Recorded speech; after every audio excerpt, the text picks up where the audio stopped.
ওরে বাবা, চিলগুলা দেখছো? ইস,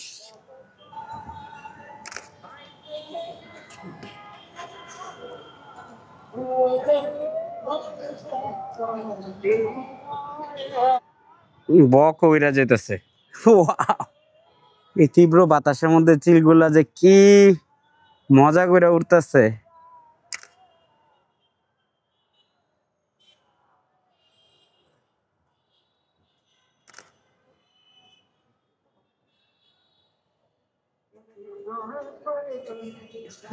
এই চিলটা গ্লাইড করতেছে জাস্ট। ডানা কাটা কেন?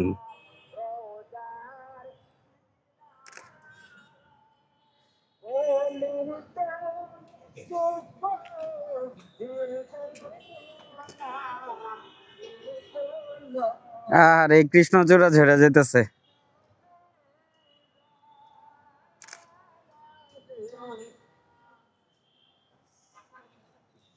হাউজিং স্টেট এরই দেখছো?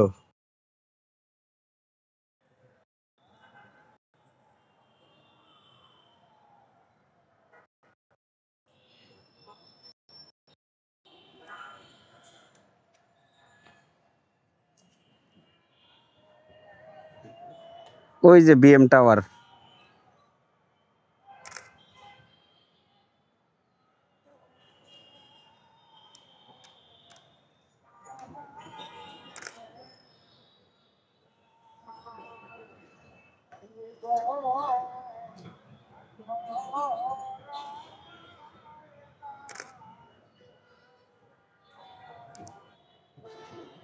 ক্রিস্টাল রোজ।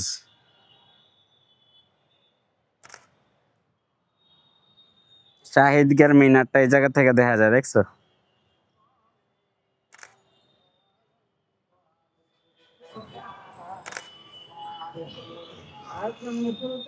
ইউনিমার্টের ভিতরে যে ছবি তোলা নিষেধ, কিন্তু আমরা তো চাইলে এই জায়গা থেকে ভিতরে ছবি তুলতে পারি।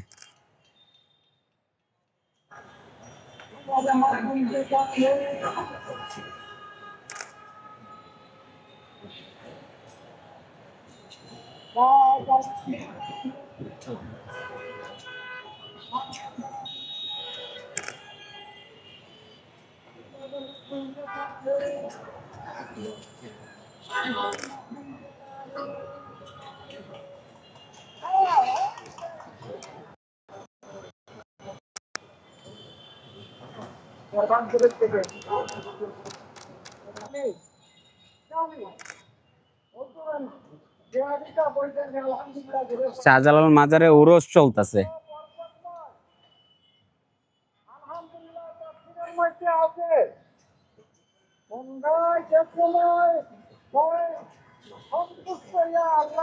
এই যে আমাদের ডেইলি চা খাওয়ার যে জায়গা, এটা হচ্ছে এই যে দাদার দোকান। এটা হচ্ছে আমার ক্যানন 5D Mark II, আর এটা হচ্ছে ট্যামরন 150-600, যেটা 150 and 600 লেন্স। সো এটা ওয়াইল্ড লাইফের জন্য নেওয়া, বাট ওয়াইল্ড লাইফ ছাড়াও আমি মানে জুম শটগুলো আমার খুব ভালো লাগে। সো জুম শটগুলা আমি ট্রাই করি, বা কম্পোজিশনগুলো, জুম কম্পোজিশনগুলা, যেটা মানে, কারণ বাংলাদেশ তো অনেক পপুলেটেড দেশ, যেই কারণে দেখা যায় যে মানুষ মানে অনেক সাবজেক্ট দেখা যাইতেছে যে কারোরে যদি আমি ফোকাস করি, তাইলে সে তাকাইলে বা কাছে গেলে একটা মানে অরিজিনাল ওই ক্যান্ডিড ফিলটা পাওয়া যায় না। সো সেক্ষেত্রে জুম লেন্সগুলা সেই মজার কাজ করে। এটা কেনার আগে আমি 70-300 যেটা, ওইটা খুব বেশি ইউজ করতাম, অনেক বেশি ইউজ করতাম। তারপরে এইটা নিয়ে নিছি এক ওয়াইল্ড লাইফ ফটোগ্রাফারের কাছ থেকে সেকেন্ড হ্যান্ড। আমি ম্যাক্সিমাম জিনিসই সেকেন্ড হ্যান্ড কিনি আর কি, কারণ নতুন কিনতে গেলে প্রচুর টাকা লাগে। সো এই ইভেন মানে মজার ব্যাপারটা হচ্ছে এই 5D Mark II south Africa থেকে কিনা, অনেক কম দামে ঠিক আছে, গুড ডিল বলা যায় যেটাতে, মানে অলমোস্ট গিফট টাইপ। একজন ওয়াইল্ড লাইফ ফটোগ্রাফার, সে অনেকদিন ইউজ করছে, ইউজ করার পর তার আর এখন এটা লাগতেছে না, সেল করে দিছে। 5D Mark II wild life ফটোগ্রাফির জন্য কবে ইউজ করতে পারে এটা তো বুঝতেই পারতেছেন। সো তারপরে এই দুইটাই। আর আচ্ছা, আর এটার সাথে এই ম্যানফোর্ডের যে মনোপড আছে এটা, মানে এই কয়েকদিন আগে আমি এটা বিক্রি করে দিতে চাইছিলাম 5D Mark II-টা।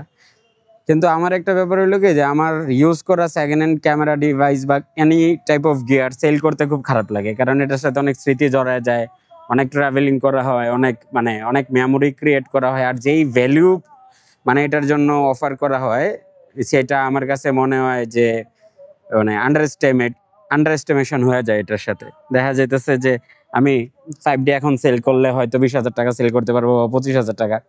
তো এই 25,000 টাকার থেকে আমার একটা ফুল ফ্রেম ভিন্টেজ সেন্সর দরকার। ঠিক আছে, যে এই যে আজকে আমি ছাদে ওইটা একটু ফটোগ্রাফি করলাম, এটা দিয়ে অনেক শার্ট ছবি উঠাতে পারি না। আই থিঙ্ক এটার একটা সার্ভিস প্রয়োজন। শাটার কাউন্ট অনেক হয়ে গেছে। আর মানে ওই সাবজেক্ট ব্লার হয়ে যায়, মানে সাবজেক্ট জুম করার পর সাবজেক্টের ওই শার্পনেসটা থাকে না। আমার কাছে মনে হয় হয়তো এটার ওই যে মাইক্রো ফোকাস অ্যাডজাস্টমেন্টটা ঠিক করা লাগবে, এরকম কোনো কিছু। তারপরে লেন্স ক্যালিব্রেশনের ব্যাপার স্যাপার আছে। সো আপনারা যদি কোনো এক্সপার্টের মানে জানেন, কোনো এক্সপার্ট আছে এইসব কাজের জন্য, তাহলে অবশ্যই কমেন্টে আমার জানাই দিবেন, তাহলে আমি যোগাযোগ করে, আর নয়তো দেশের বাইরে যা ঠিক করারও লাগবে আর কি।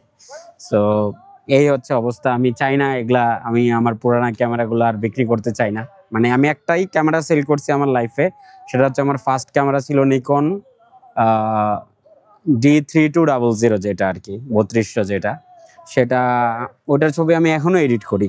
অনেক ছবি আছে ওইটার, সাউথ আফ্রিকার ওইটার ছবি আমি এখন এডিট করি। অনেক ভালো একটা ক্যামেরা ছিল। যারা বিগিনার ফটোগ্রাফি স্টার্ট করতে চান, আমি অলওয়েজ সাজেস্ট করি যে D3200 বা 3400টা বেশি অ্যাভেলেবল, এগুলা একটা নিয়ে নেবেন।